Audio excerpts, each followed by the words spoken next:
Hi folks, how are you doing? I'm the Reverend Danny Crosby, Unitarian minister serving congregations in Altrincham and in Urmston in the northwest of England. And today I'm offering this devotion as a balm for the heart, for the mind, for the spirit, for the soul. It is titled Eye of the Beholder. It's how we see things. So I invite us just to still ourselves. Let's invite a loving presence to be here amongst us and to awaken from deep, deep within us all. I have lit the flame of freedom in this cup of belonging, inclusion, acceptance and love. We join together, although physically separate, and united in our devotion to life and to love. Help us to see the beauty that surrounds life, to the renewal of birth and life in all nature all around us. Let us see life awakening and dying and falling and awakening again. May we know the deep connections that sustain us, the roots that hold us so close and nurture our lives that are there beneath the surface of our lives as well as those present in our vision. May we remember that we are deeply connected in heart, in mind, in spirit and soul. And may we be open to the new this day, open to life this day. May we see the beauty that surrounds us. May we be know that we are a part of that beauty and celebrate that beauty and be open to life this day, open to love this day, open to what might yet be this day. May we be open to all that is and all that will be, and may we invite life into our presence, our being too. Let's be a part of the beauty of life by being present this day. Amen. Now the current Wayside pulpit here at Dunham Road reads, "Beauty exists not in what is seen and remembered, but in what is felt and never forgotten." The words by Jonathan Janer. Now I've no memory of where I first discovered this quotation, but the feeling of it has remained with me, it's stayed with me ever since. But I don't remember it. Funny, isn't it? Over the last weeks of summer, really, like all summer now, and as we head into autumn, I've made friends with something in the gardens here at Dunham Road. It's a rather sorry looking magpie. Actually, there's a pair, sometimes there's even 3 or 4 of them. Now, the regular attenders here, they're always in the garden, if you like. Now, the other magpies are plump and healthy looking, you know, your typical magpies. But my friend is not. This one appears malnourished, its feathers look greasy, it's just not attractive and plump in the usual magpie way at all, really. And yet, this is the magpie that's been catching my attention, this one. I've developed a deep fondness for it, dare I say, a love for this bedraggled looking thing. I think I identify with it actually, because in recent weeks and months I felt a little bit like that magpie myself as I've been licking a few personal wounds. So, me and this magpie have become friends. Well, obviously the magpie doesn't know this, but I do. I have no idea how much it simply delights in just being a magpie itself, really. It probably doesn't feel sorry for itself at all, but by just being its little self, its little magpie self, despite what it looks, it's really helped me personally. It's also helped me with pastoral counselling as I've sat here on the benches in the gardens talking with folk. It was funny, one of my neighbours I saw them in town the other day and said, "I've been watching you recently, you've been doing a lot of good work here in the gardens, haven't you?" And she said, "I'm glad somebody is, we really need it." And it was lovely that she noticed, really. I've been doing it this morning actually. But when I'm here in the garden, sat on the benches, and my little friend appears with the other magpies, I always point him out. love pointing me out to folk as we weave our little tales. The magpie just carries on being its little magpie self, unaware, no doubt, that it's anything other than a magpie. Might not look like the others, but within itself it just is what it is, isn't it? It's we that see things that are seemingly wrong to us. Things are not always as they appear. I think that magpie's just delighted to be a magpie. I was out walking by the canal the other day and I noticed something else that caught my attention. It was 3 mallard ducks swimming in a line. A male mallard, a female mallard, and another mallard that was rather almost in between. It had some male plumage and other female plumage. Now, unlike magpies, you can tell a layman can tell the difference between a male and a female. They look very distinctive. But there was a male one, a female one, and one that had a mixture of male and female plumage. It was swimming behind the male and the female. And it made me pause and wonder, and I tried to look a little closer. I should have taken a picture, but I was too slow really. I was just caught up in the moment. It's the same whenever I have taken a few pictures of the magpie actually, but it's always too far away to really get a good shot, and it flies off whenever I get close. But as I noticed these 3 mallard ducks, it got me wondering about gender and ducks actually. So I did what most of us do. I googled these things on the internet. I looked into it, and what I learned is that apparently ducks and other birds can actually change gender. They can go from being female to male due to something kind of disease that they get when they're young, and it means that they can't obviously produce eggs, and then they become male essentially.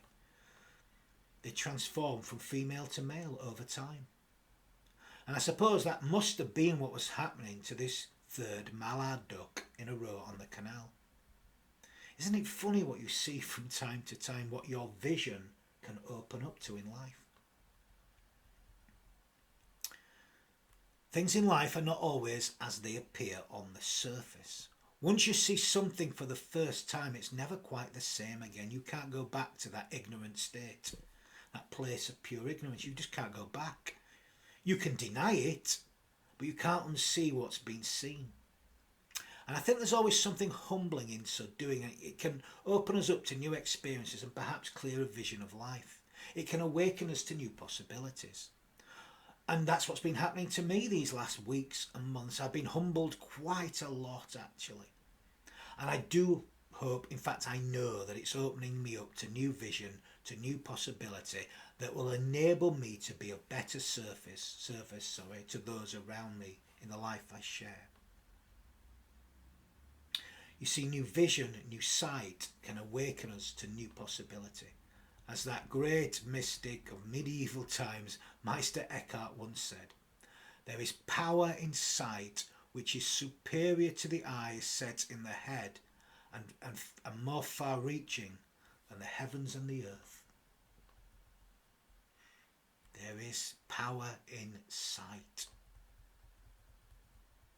New sight ought to broaden our vision so that we can begin to see things not so much as we want to see them, but as they actually are, or at least a close approximation to as they actually are, not some fantasy sight. We can vision something new as life actually is, not as we would just want it to be. The morning after I'd walked by the canal and seen those 3 mallard ducks, the next morning I wasn't feeling my best.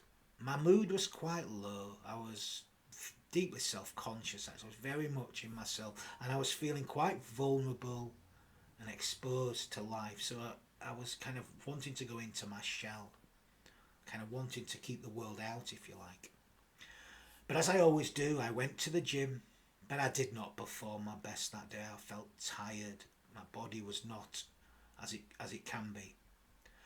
After a workout which I'd stuck at, don't know how I stick at these things, but I can be quite determined at times. Afterwards I was showering off, and as I came out of the shower, one of the people who worked there, one of the instructors, if you like, the personal trainers, came in and he saw me in my towel and quickly said, Could you just wait before telling off, as Alice needs to look around. Alice is somebody else who works at the gym. Now, I felt like I couldn't say anything as she just kind of came in, and he said, "There's just a hunk of a man there, do not worry."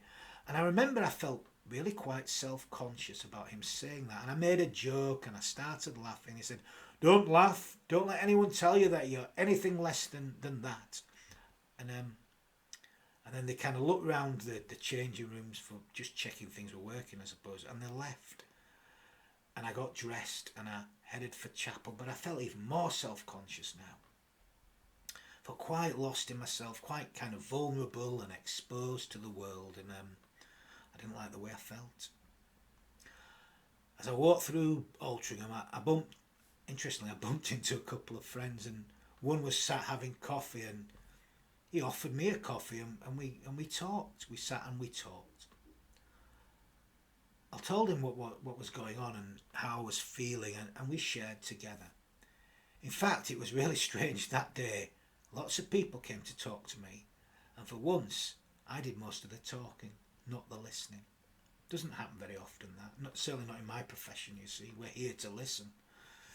But I began to speak honestly about where I was at and how I was feeling, and that I was feeling a little tatty, like that scraggly old magpie, feeling exposed to life, feeling deeply, deeply vulnerable. I told them how I was seeing myself and the world that day, and it wasn't great. Those feelings were emanating from deep within me because, truth be told, around me it was a beautiful day, but I wasn't feeling the beauty of life. And the birds were singing, the sun was shining, but my soul was not. And yet, after all that, after connecting with those people, opening myself up, being vulnerable, being honest, just a few hours later, I was sat in that same garden, in those same gardens, and I found myself singing with the birds. The little blackbird appeared that always does, and he sang his song, and I sang back to him actually, and it's one of my favourite things. And it was a friend messaged me actually saying, "It's perfect weather today, don't you think, for outdoor singing meditation?" Which I agreed, and you know what? Even though we weren't having it that day, that's what I did. I sang with the birds in the, not the magpie, but with the other birds really. And as I sat there on those benches, singing my heart out, there were tears in my eyes.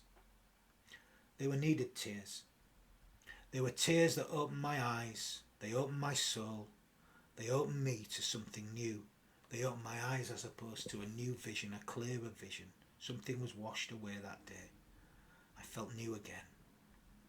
I didn't feel lost in myself. I didn't feel as vulnerable, as exposed and as alone as I'd felt all day really. Didn't feel wrong, and I'd been feeling wrong again. Not a great place, but it's amazing if you just faithfully work through these things and connect with life, with one another, with God as you understand God. How that connection begins again. As the tears were in my eyes, it brought to mind some wisdom from Friedrich Buchner, which is really about paying close attention, which was something that the birds and the people and the life that I met that day were allowing me to do once again, it seemed. Here are the words by Buchner. "Whenever you find tears in your eyes, especially unexpected tears, it is well to pay the closest attention. They are not only telling you something about the secret of who you are, but more often than not, God is speaking to you through them of the mystery of where you have come from, and is summoning you to where, if your soul is to be saved, you should go next." And that's how I felt. And as I was reflecting on these feelings,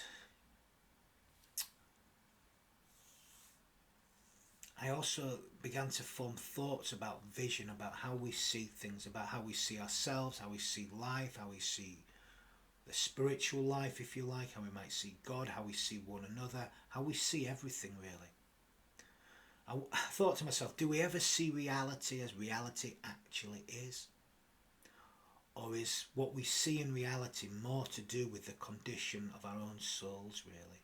Do we just transmit onto life what's going on inside us?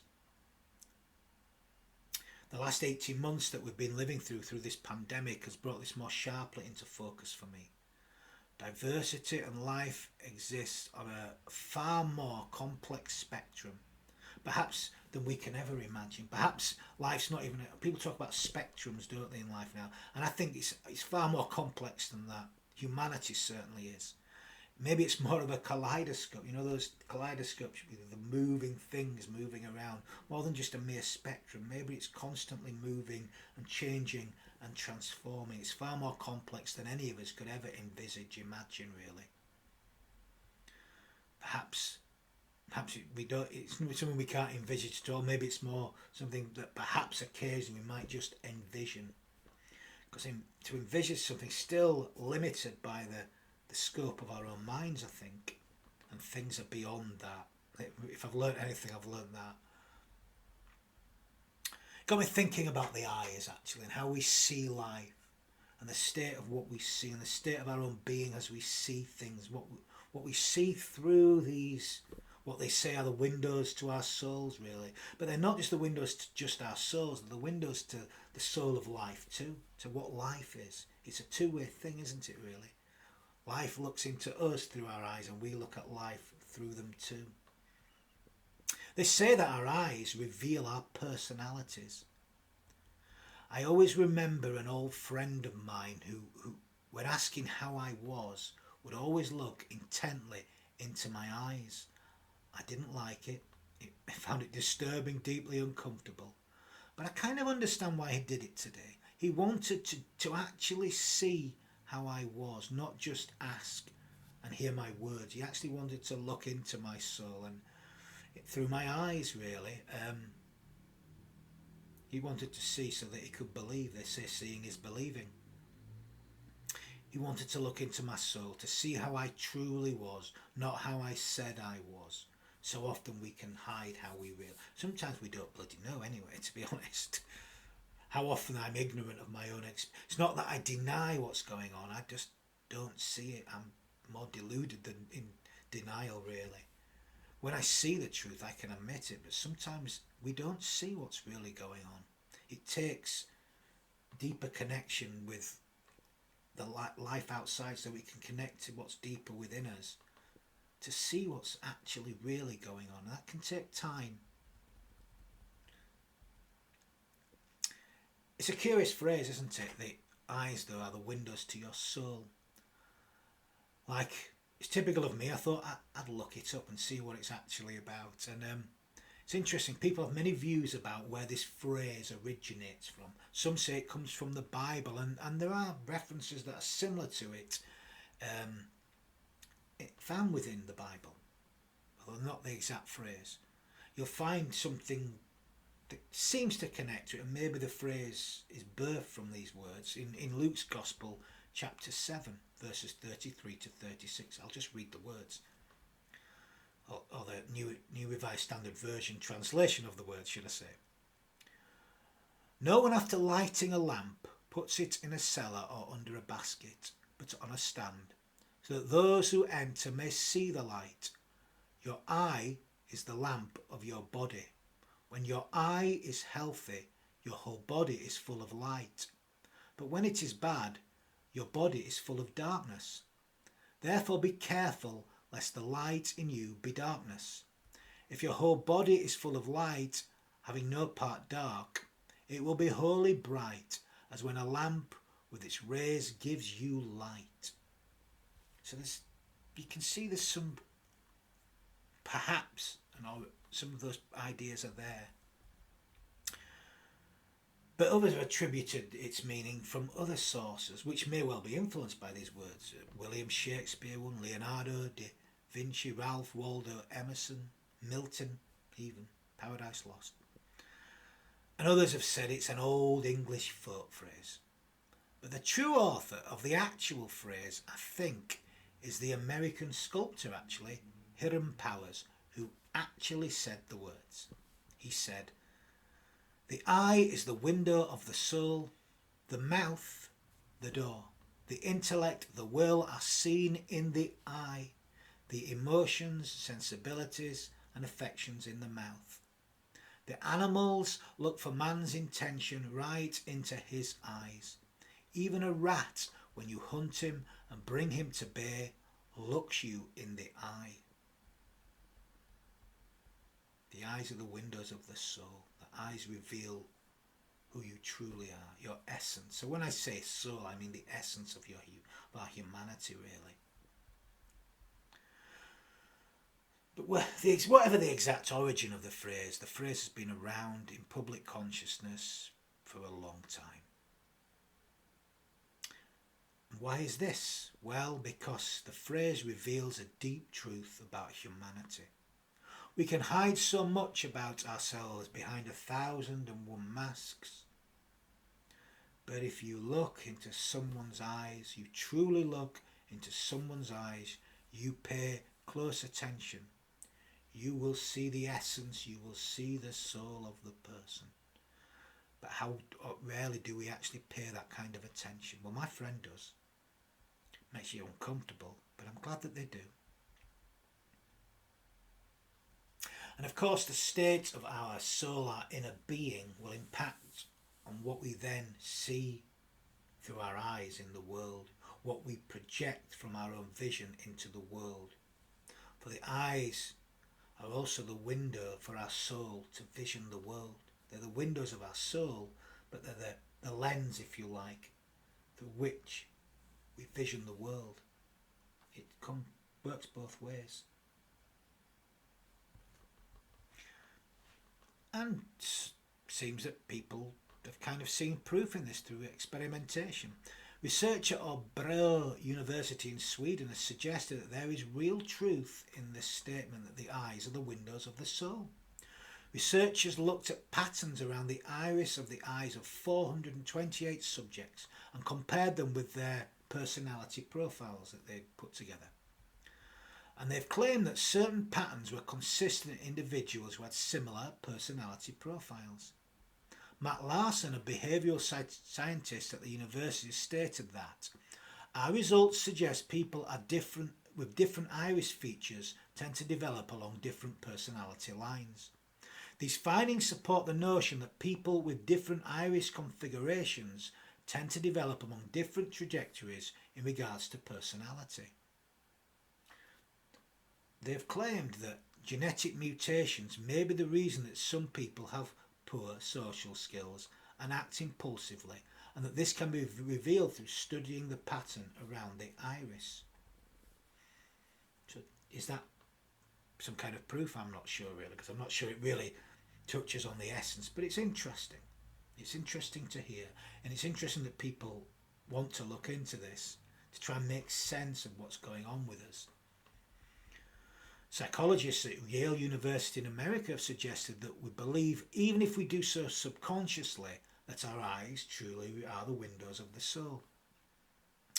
They conducted visual experiments with adults and with preschool children, and the findings reveal that both groups reacted almost identically. Both groups believe that the essence of a character is to be found in or around the person's eyes. And they claim that that's not culturally conditioned, it's more than something that we feel intuitively, that we just sense this in one another as we look into each other's eyes.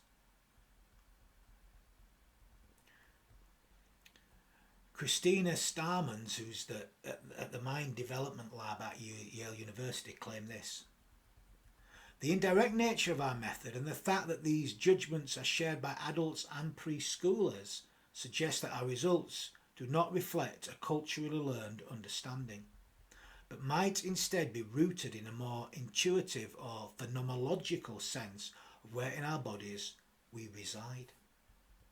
So basically they're suggesting that most of us intuitively believe that the essence of a person is located in or around the eyes.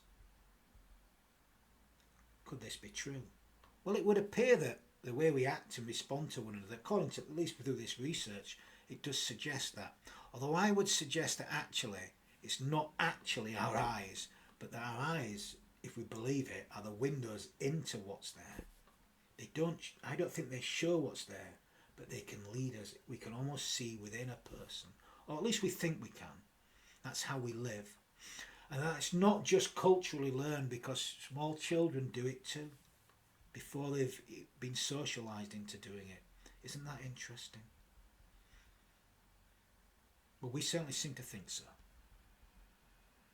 There's another curious phrase that we often hear uttered to us around the eyes, that beauty is in the eye of the beholder, which is a phrase that literally means that beauty is subjective. And I was thinking of this as I was looking at that tatty old magpie, and how that tatty old magpie fascinated me far more than the perfect, plump ones did. This greasy, feathered, scratty little thing was a thing I saw of real beauty. Not the perfect magpie, the plump, perfect magpie, with its smooth, beautiful feathers and the black and white shape, the yin and the yang of the magpie. And maybe it's because it looked different that it touched my heart and soul, perhaps. Or perhaps it was because I was feeling a little bit like that magpie myself. I was identifying with him. Or her. I don't know its gender. I don't know why I say him.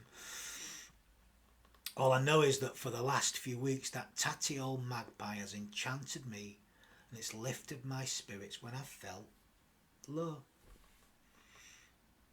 All it's done is simply be a magpie, unaware of what folk might think of it. But it pleased my eye that there was beauty in it, and it was in the eye of this beholder. It looked beautiful to me. It still does. I saw it earlier. It's still around. You won't come and see it. If you come over and see it, it's still here with its plump friends. The thing about beauty is, and as this phrase suggests, beauty is subjective, and ideas of beauty change. And I suspect those ideas of beauty, as in this magpie, they're related directly to the states of our own minds and souls, really. That window as we look out on the world. That lens through which we see life. It comes from within us, really. The state of our humanity, our being, our spirit, our soul, our essence. They say, beauty is in the eye of the beholder, which is like the eyes of the windows of the soul. It's another one of those strange phrases that has disputed origin, and I looked into that too. Why not? That's my job, really, isn't it? I spent half my week looking into what these phrases and words mean, as I'm sure you know by now. Some say the phrase was coined in ancient Greece, while others, of course, cite Shakespeare, because he seems to be the root of so much of this stuff. And in Love's Labour's Lost, he wrote, "Good Lord Boyer, my beauty though mean, needs not the painted flourish of your praise. Beauty is bought by judgment of the eye, not uttered by base sale of chapman's tongue. Beauty is bought by judgment of the eye." Beauty's in the eye of the beholder, yeah. Sounds like it, doesn't it? And Benjamin Franklin in Poor Richard's Almanac wrote, "Beauty like supreme dominion is but supported by opinion." Again, similar. David Hume wrote, "Beauty in things exists merely in the mind which contemplates them." Although none of these are the exact phrase is attributed to Margaret Wolfe Hungerford, who wrote in Mollyborn in 1878, "Beauty is in the eye of the beholder." But I'm sure those other phrases influenced her coming to the exact phrase. But it's not just beauty that's in the eye of the beholder, is it? It's not just beauty that's subjective. I think everything to some degree or other is subjective. It's not just beauty that's in the eye of the beholder. So much of life is about how we see things, how we look at things. So much of life is about our perspective, that we are the lens that we put on things. It's about how we look. Life's about how we actually look at things. Not just what we look at, not just what we see, but how we actually look at things. and our eyes reveal so much to us of how we look at things. It's not the eye itself, that's just like a lens that we look through, but how we, our humanity, our personhood, looks at things. So often in life, what we are able to see is due really to the condition of our own hearts and souls. It's not, we don't see anything blindly. Never, no one ever does.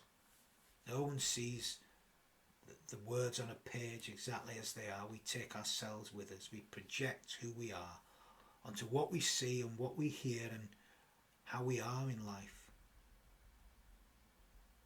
No one is without prejudice. Everybody has prejudgments about everything, and we bring ourselves into whatever we interact with. The idea that the law is blind, I think, is an untruth. No one can be absolutely 100% objective. We're always subjective. But it does matter how we see life. It really does matter how we gaze on each other too, how we see one another, and not just what we see, but how we actually do that. Yes, the eyes are the windows of the soul, but also how we see life depends so much on the condition of our own souls, of our humanity. So it matters how we look.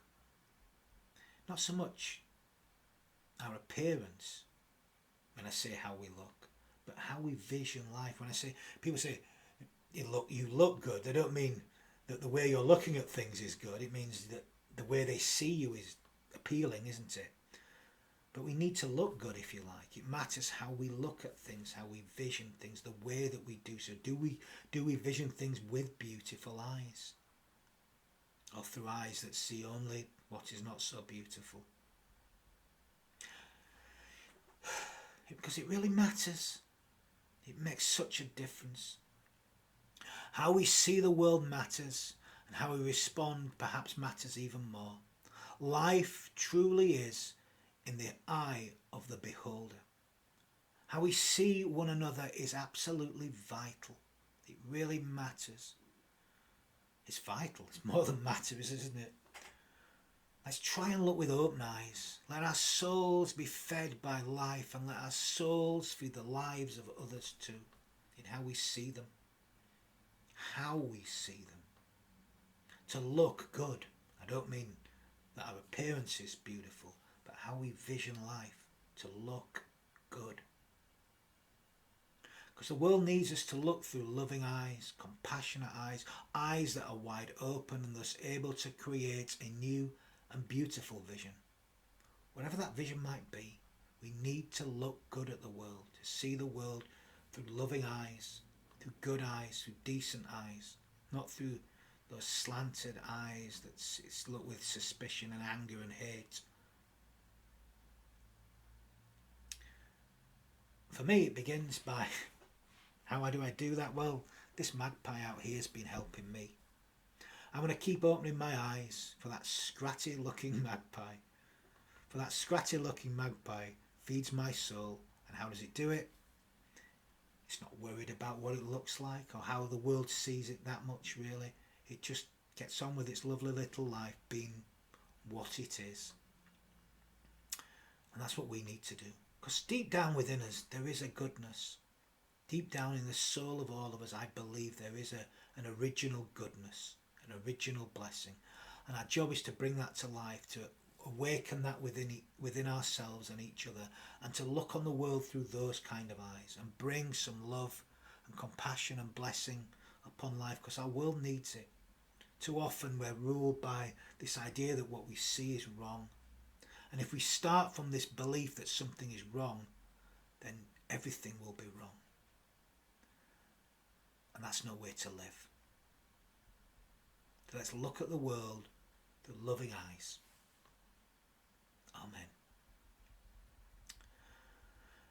I'm going to end today with some final words of blessing, and these words of blessing are from a man named Chief Dan George. Some words of blessing from Chief Dan George. You know, we need to bless more. The world needs our blessing, and we can bless the world with our simple, beautiful humanity through these loving eyes. Let's look good through loving eyes. Let's do so in all that we do this day.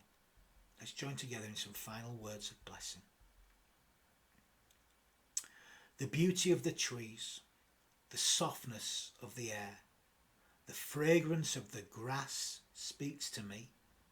The summit of the mountain, the thunder of the sky, the rhythm of the sea speaks to me.